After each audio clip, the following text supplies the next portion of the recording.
पिंपळगाव खांड धरणातून गुरुवारी पिण्याचं आवर्तन सोडण्यात आलं, पण हे पाणी चास आणि पिंपळदरीच्या पुढे न येण्याची शक्यता वर्तवली जात आहे.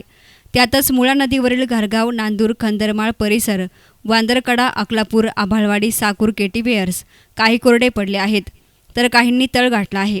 त्यामुळे पिण्याच्या पाण्याची टंचाई निर्माण होण्याची शक्यता आहे. काही महिन्यांपूर्वीही अशाच पद्धतीनं पिंपळगाव खांड धरणातून आवर्तन सोडण्यात आलं होतं, मात्र ते आभाळवाडीपर्यंत पोहोचलं नाही. त्यामुळे अकलापूर परिसरातील शेतकरी घारगाव या ठिकाणी रास्ता रोको आंदोलन करण्यासाठी आले होते, पण तहसीलदार आणि संबंधित विभागाच्या अधिकाऱ्यांनी समजावून सांगितल्यानंतर तेव्हा शेतकऱ्यांनी रास्ता रोको मागे घेतला.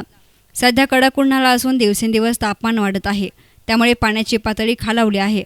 राष्ट्रीय महामार्गावर रास्ता रोको करणार असल्याचा इशारा सर्वपक्षीय पुढाऱ्यांसह शेतकऱ्यांनी दिला आहे.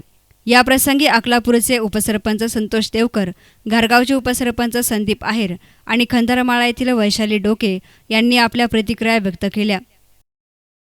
पिंपळगाव खांड धरणातून 1 महिन्यापूर्वी आवर्तन सोडण्यात आलं होतं, परंतु ते पाणी आमच्या गावापर्यंत पोचलं नाही.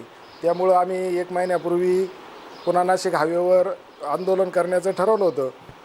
त्यावेळेस तहसीलदार साहेबांनी आम्हाला आश्वासन दिलं होतं का ह्यावेळेस तुमच्यापर्यंत पाणी जरी नाही आलं तरी पुढच्या वेळेस आवर्तन सोडल्यानंतर तुमचा विचार नक्की करण्यात येईल, आणि त्यांच्या आश्वासनावर आम्ही त्यावेळेस आंदोलन पाठीमागे घेतलं होतं. परंतु आत्ता बी 3 दिवसापूर्वी पिंपळगाव खांड धरणातून आवर्तन सोडण्यात आलं आहे, आणि ते आमच्या गावापर्यंत जर नाही पोचलं तर आम्ही 2 तारखेला मंगळवारी पुन्हा नाशिक हायवेवर रस्ता रोको करून आंदोलन करण्यात येणार आहे.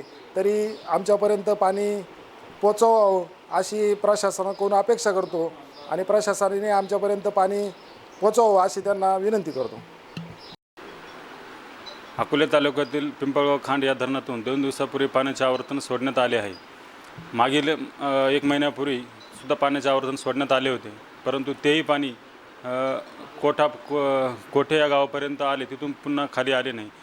आणि तिथून पुढे घारगाव असेल, खंदरमाळ असेल, नांदूर असेल, अकलापूर असेल, आभाळवाडी असेल, साकूर असेल, या मुळाकाठी क्षेत्राच्या लाभ क्षेत्रातील गावे सध्या त्यांच्या पण पिण्याच्या पाण्याच्या योजनाचा पाय बंद पडलेल्या आहेत, आणि त्या एकदम याच्या बंद अवस्थेत असून काही बंद पडण्याच्या मार्गावर आहेत.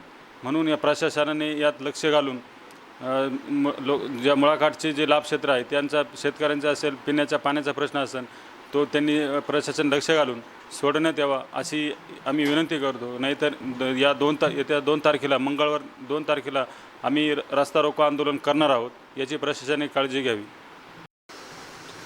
1 महिन्यापूर्वी आम्ही पुन्हा नाशिक या राष्ट्रीय महामार्गावर पिंपळगाव खांडचं पाणी लाभ क्षेत्र साकूरपर्यंत आहे, तिथपर्यंत पाणी मिळावं या हेतूने आम्ही आंदोलन केलं होतं. पण तहसीलदारांच्या सांगण्यानुसार आम्ही आंदोलन मागे घेऊन पाणी येण्याची अपेक्षा करत होतो. आमचा खंदरमाळ, नांदूर खंदरमाळ,